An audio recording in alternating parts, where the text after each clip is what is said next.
Rabu 15 Juli 2026, petugas Balai Konservasi Sumber Daya Alam atau BKSDA Wilayah Lahat menerima laporan warga bersama damkar Lahat seekor beruang madu ditemukan di belakang rumah warga di Jalan Manggis, Kelurahan Penghijauan, Kecamatan Lahat.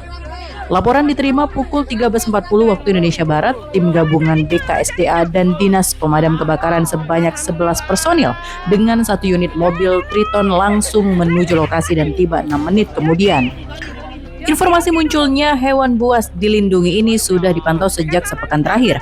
Beruang yang cenderung jinak ini nampak dalam sebuah video warga berkeliaran di halaman rumah warga. Setelah dipancing dengan kandang trap, beruang berukuran sedang diketahui bernama ilmiah Helactros malayanus atau beruang madu. Satwa dilindungi ini berhasil diamankan. Tadi kami bersama dengan damkar Lahat, kemudian ada dari teman KPH Kikim Pasema, kemudian ada juga tadi banyak masyarakat membantu tadi proses evakuasi. Alhamdulillah lancar, tidak, karena khawatirnya kami adalah karena hewan ini tetap hewan liar, hewan buas.